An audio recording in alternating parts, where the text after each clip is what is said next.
Hello and welcome to Educating Spokane. I'm Kevin Morrison and I'll be your moderator for the evening. Tonight we're taking a closer look at enrollment increases with Spokane Public Schools as well as lower class sizes coming to the district. We'll also outline the district's legislative priorities heading into the new year and discuss what's included in the 2015 school bond and levy election. We're also always taking your questions as well. Call the number on your screen, send us an email, or text us at es@ksps.org. Please share your name and phone number with our volunteer in case time doesn't permit us to get back to your questions right away. Our guests from Spokane Public Schools Board of Directors are School Board President Dr. Jeff Bierman. Hi, Kevin. Director Bob Douthitt. Kevin. Director Rocky Treppiedi. Hi, Kevin. And we're also joined by our Superintendent of Spokane Public Schools, Dr. Shelley Redinger. Thank you all for being here. We've had some very positive things happen in our schools since fall, Dr. Redinger. Karen Krantz, a sixth grade teacher at Adams Elementary, won a $25,000 Milken Award. Yes. And then at Balboa Elementary was recently named one of the state's schools of distinction. Can you kind of tell us detailed both of those awards? Well, the Milken Award is a national award, highly coveted, and she is the only, our teacher is the only teacher in the entire state of Washington to receive the award.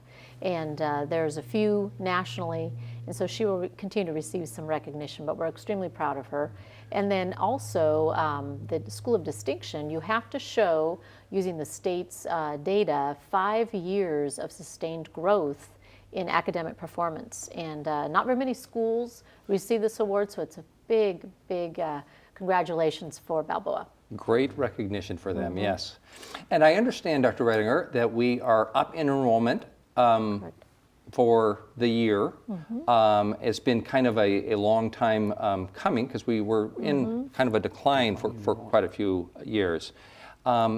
Any idea of what the factors that may be playing into some of those enrollment increases? Yes, well, we do have younger families moving with young children moving into our school district, and so our classes going out, our senior classes are smaller, and our kindergarten classes and first grade classes are larger. So we're continuing to see this growth. We're up about 150 students this year. We're projected over, we did a demographic study, and we're projected to grow about 2,000 students over the next 6 years. And so we're excited about that. We see that growth is very positive, and our community really engaged with our schools. Great. And along with the increase in new students, Spokane Public Schools is also looking, I know, at a reduction in class size with recent legislation. And Director Treppiedi, can you kind of explain what that class size reduction is going to look like for Spokane Public Schools in the coming years? Well, in coming years, it'll look different than it is even this year. In other words, we're going to address it incrementally.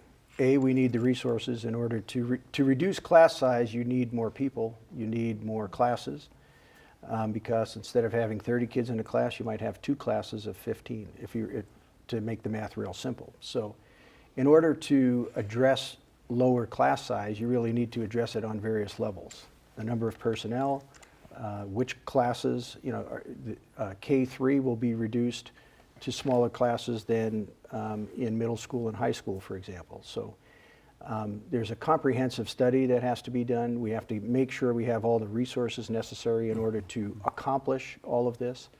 The state is doing it statewide. I think by 2018, the lower class size will be required across the entire state. To confuse things a little more, we recently had an initiative passed a couple of weeks ago statewide, which also calls for reduced class size, but there are no resources that are budgeted for that particular initiative. So that's not a direct answer to the question, simply because we really are addressing it incrementally, grade by grade, building by building, and just making sure we do it right. And already in our capital planning, starting to make adjustments and planning for building some of that capacity into our elementary schools, where we're already looking for those smaller class sizes over the next 4 to 5 years. So we have to plan for that and have that space. And one of the ways in which you can reduce the average class size is actually by providing a teacher that is shared between 2 different classrooms.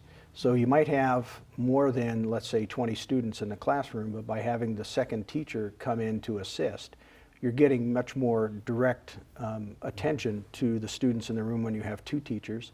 So you'll have one main teacher and then another teacher who might be assisting in two different classes. So you've got you've got 3 teachers for 2 classrooms, for example. So there are a variety of ways of reducing the average class size without actually having to build double the number of classrooms and do the other things that we're talking So some about. of those things are already built into the legislation or the decision, the McCleary decision that we're talking about are kind of built into that formula. On the statewide formula, yes, and then locally, that's one of the things that we've addressed certainly with Dr. Redinger and the rest of the educational staff. In other words, let the experts help us decide what's the appropriate number, how many kids should there be per classroom, what's the appropriate mix of teachers per student that you'll have. In other words, how many classes would you use where you've got 3 teachers per 2 classes?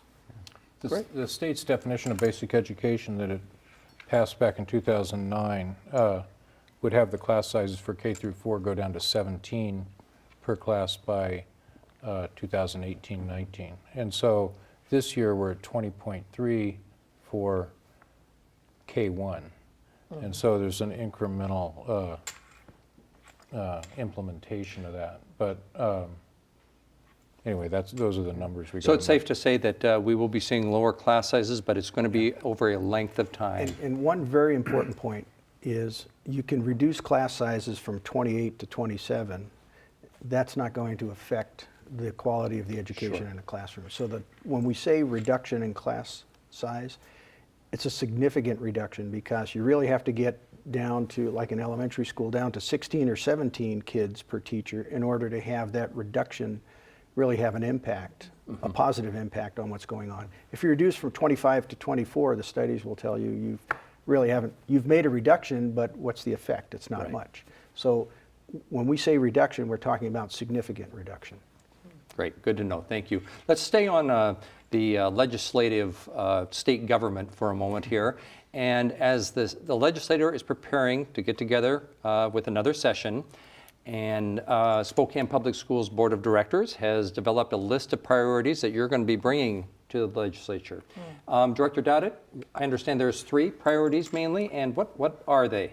Well, we grouped the priorities into 3 main categories, and the 2 of them had to do with funding, and then the other had to do with giving us operational tools to implement some of the legislative requirements that have come out the past few years. But the first and definitely the most important is to fund basic education. And so that's been the subject of a lawsuit, and there was a unanimous Supreme Court decision back in 2012 stating that the legislature hadn't been properly funding education under the terms of the Constitution. And so the standard is the bill that the legislature passed in 2009, and basically the court said fund that bill. Right. Okay, so we're saying fund that bill and give us a stable source of funding so that it's not just a one-time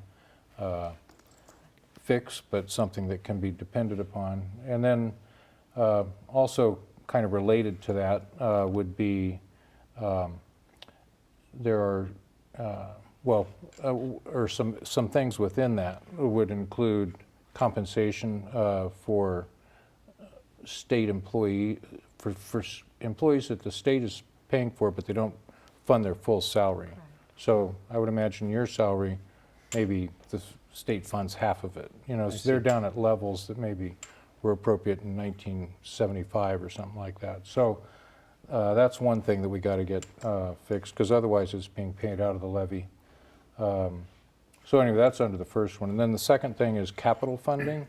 So as along with the smaller class sizes, full-day kindergarten, there's requirements for more science lab rooms.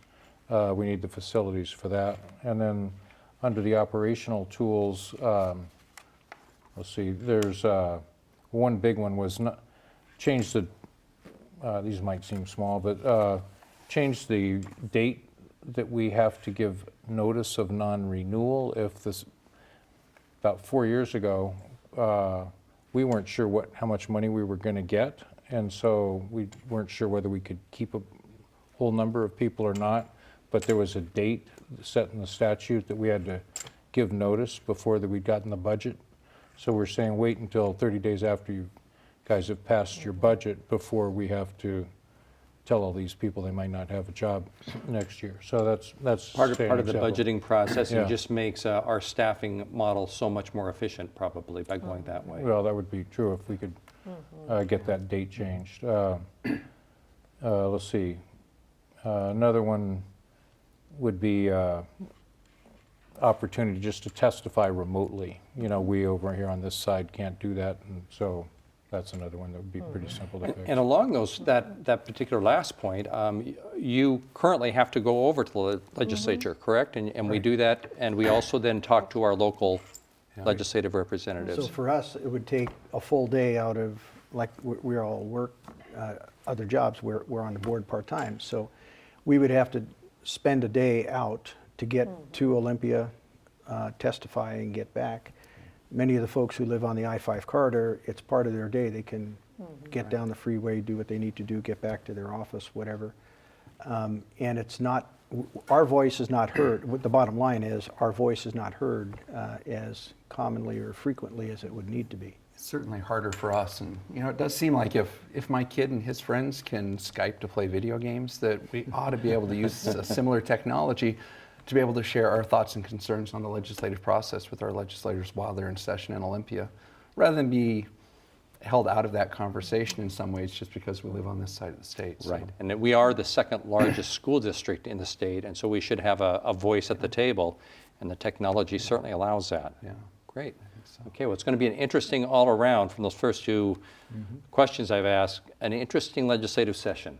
Very, very difficult one for legislators, because while we can sit here and talk about the Supreme Court decision and the resources that they need to provide to amply fund basic education, it's a multi-billion-dollar problem for them. So we fully recognize they have a very, very difficult decision to make, but our point is, but the law says you've got to provide it. So Right. yeah. It's very important for I think for our district, because even it may be hard for people to think that, you know, a lot of the things we talk about being basic education needing to be funded, we already have. We have full day kindergarten. We have the staff working with students and doing things in our district, but they're not being paid for by the state, whose responsibility is to pay for basic education.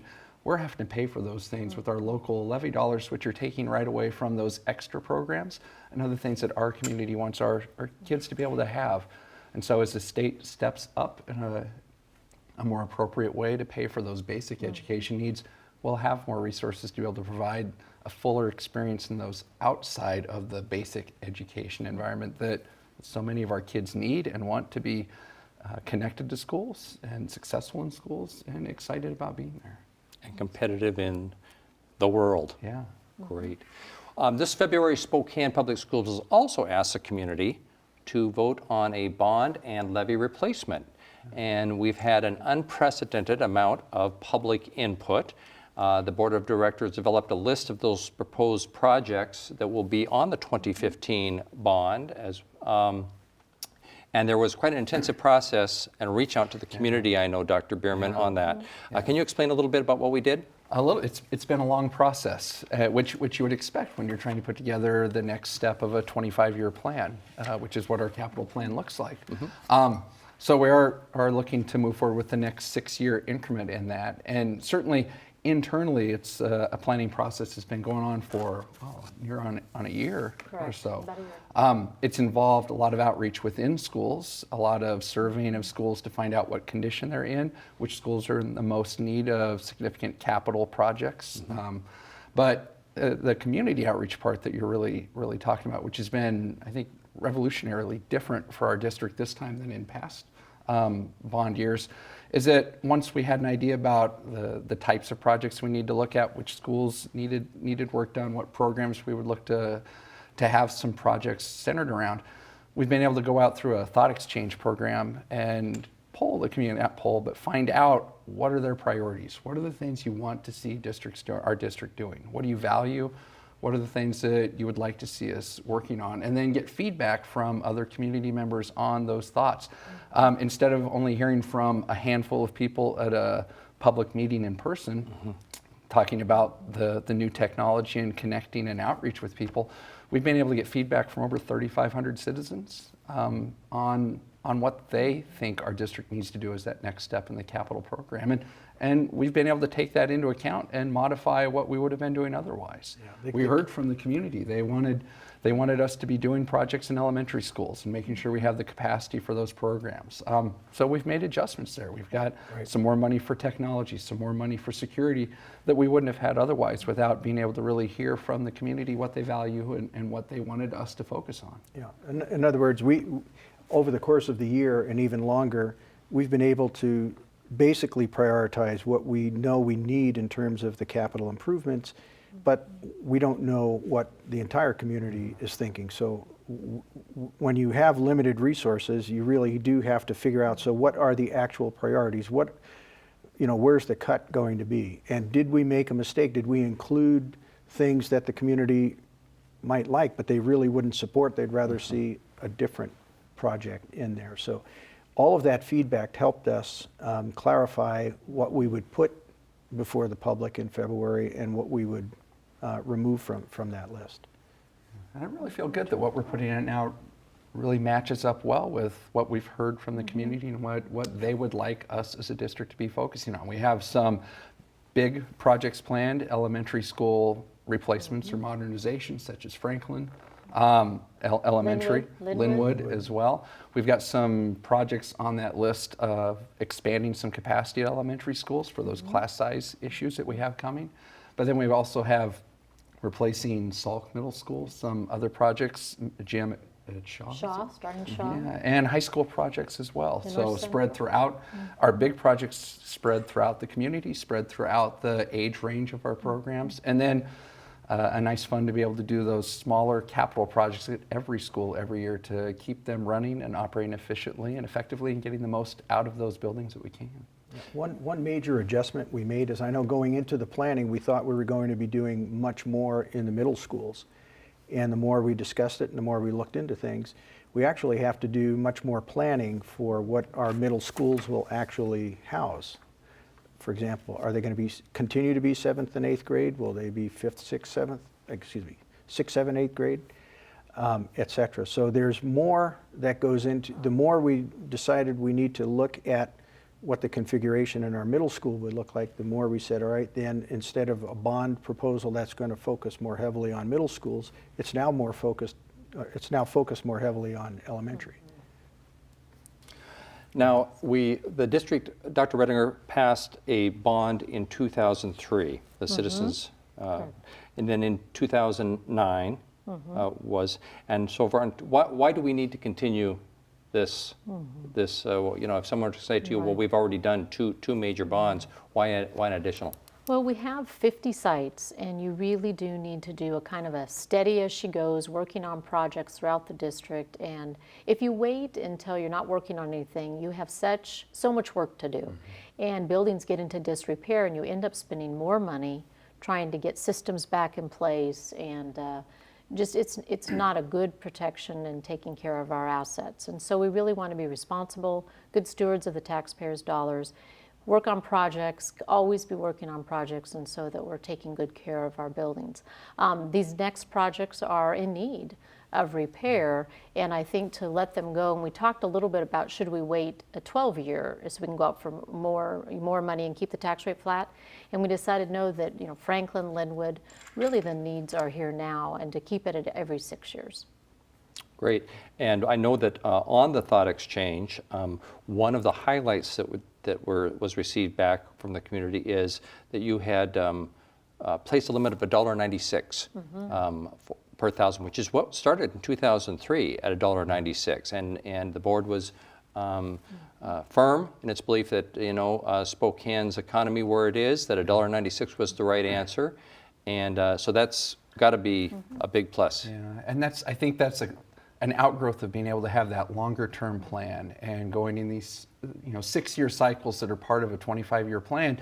We get to avoid having emergencies that cause us to have a list of projects that would pile up and take a substantial amount of money to be able to keep our system operating, we're really able to do it in a nice, steady, slow, phased-in way over a period of time and maintain that tax rate at a level that our community's supported in the past and feels comfortable with. Right. The effect of that is we limited the amount of money we're asking for from the public. In other words, if we had raised it beyond the 196 and gone to, say, $2.50 or $3, we'd be able to, and the public passed it, we'd be able to raise much more money towards our capital projects.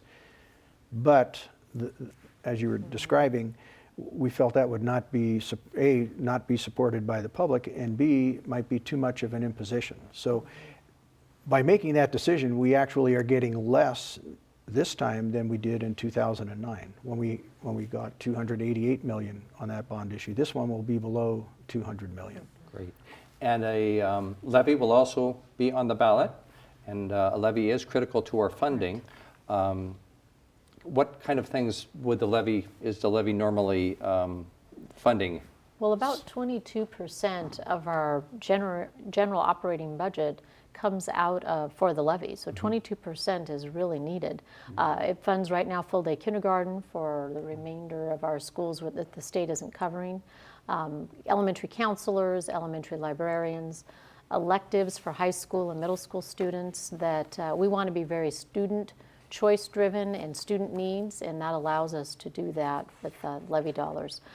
Some custodians, it's a very important part of our operations. Security officer sports. Yep, Sure. sports. I mean, just think in terms of your own home budget. If you had to reduce your budget by 20%, I mean, that's not saying, well, I'm not going to go out to eat 3 times this week, I'll only go 2. I mean, 20% is a massive hit on anybody's budget. And if we did not have the support of the community with that levy, we'd be talking significant reductions in personnel and all kinds of major problems that folks would not want to see, in their school system. So it's a significant issue for us. About 350 positions are funded out of the levy. That is significant. Well, that sounds very exciting for our district. Lots of things happening. I'd like to get to a couple of the questions that have come in while we've been on the air.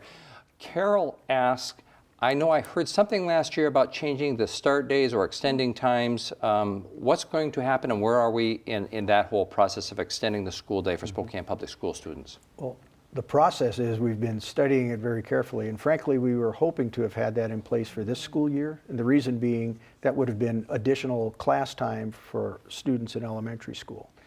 Unfortunately, we didn't accomplish that. And we're going to have a major discussion this coming January, so in just a couple of months, where the answer to that question will become more clear. But frankly, is the viewer's name Carol? Carol and many others like her will have the opportunity in the very near future to provide us with their input on what that school day should look like. Currently, we're looking at adding a 1/2 hour per day, every day in elementary school. That literally adds up to about 16 full days of additional class time for each kid in elementary school over the course of a year. So that's a very, very significant supportive program that we believe we need to provide for our students.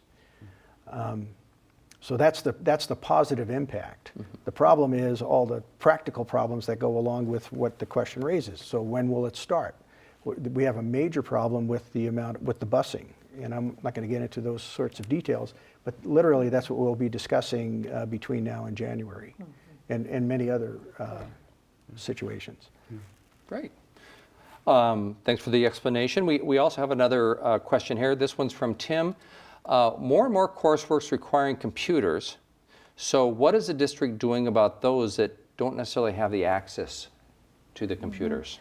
Well, we did hear that loud and clear from staff and from the community, and a big part of our technology budget comes out of our bond, and we're going to start budgeting more in our general fund as well.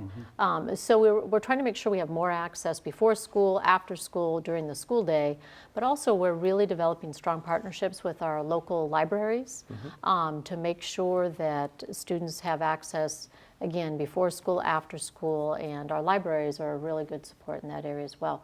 Also, we have partnerships with some of our local companies where they give really good reduced rates for internet service to many of our families. Having computer access, more computer access in our schools is going to be even more important this year and in future years. As viewers may be aware, that the state is changing its testing environment for students, for all students. The state required tests at each grade level, they're all going to be taken on computers. Some paper options, but it's going to be much, much more heavily involved on computers. And so not only do we need students to have access to computers throughout every school day to be able to work on the projects and do the learning that they're doing, but certainly when it comes time to do those assessments, they're going to need access to those as well. So it's something we have been planning for and need to keep working on to make sure we have appropriate facilities in place. And it's not just the access. The student needs to be comfortable with using the computer. In other words, the test is one thing, and then if you're not comfortable with the implement used to get your answer in there, now you're really in trouble. So during the course of the year, the students have to have access to the computers. They need to have the ability to work with the computers so that they're comfortable when it comes time for the test. Great. We have just a little bit of time left, but I wanted to get the next question in because it's one that I know that I get asked when I'm out and about sometimes. And this Tracy asks, she comes from out of state where we had year-round school. We loved it. Has the district ever thought about going that direction? Yes. We've got Where's the money going to come from, though? Well, no, but I mean, the year-round school wouldn't necessarily mean more we days. could do it with the same days, just shorter weeks, shorter school weeks. We could do Spread out over the years so you don't have the long There- summer. So people talk about education reform all the time. Sure. The biggest reform would be the calendar.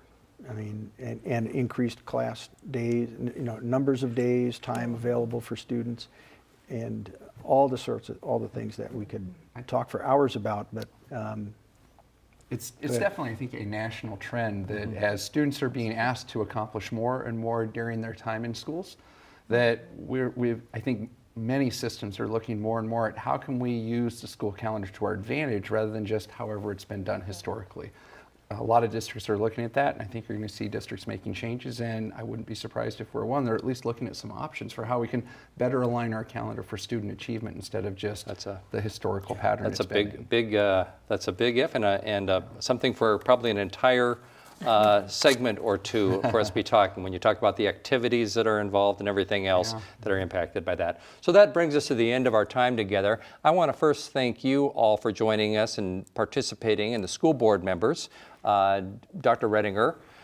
This program will run again on Channel 17 3 times daily beginning this coming Monday. You can also watch this and other Spokane Public School programs and videos at spokaneschools.org as well as on our YouTube channel. Have a wonderful evening, and thanks again for watching.